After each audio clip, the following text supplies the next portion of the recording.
Nakatambak ngayon sa Cebu City Police Office ang mahigit 20 motorsiklong kinumpiska ng pulis. Hinihinalang nakaw ang mga ito. Makibalita tayo kay Alan Domingo ng GMA Cebu. Nagmistulang motorcycle shop ang harapan ng Cebu City Police Office sa dami ng mga hinihinalang nakaw na motorsiklong nakaparada roon.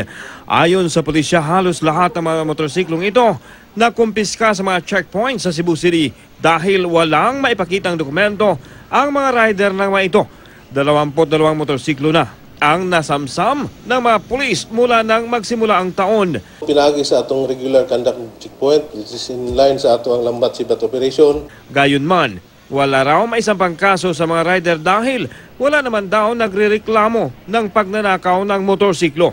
Nananawagan ang Cebu City Police sa mga nabiktima ng pagnanakaw ng motorsiklo na pumunta sa kanilang tanggapan para tingnan kung kabilang ang kanilang motor sa mga nakumpiska ng mga pulis. Magdala lang daw ng mga papeles na magpapatunay na sa kanila ang motorsiklo at nanakaw ito. Kinsa man itong kuhan, mga biktima sa aning mga karnaping motorcycles, pwede sila mo-ari sa itong opisina o sa Traffic Patrol Group.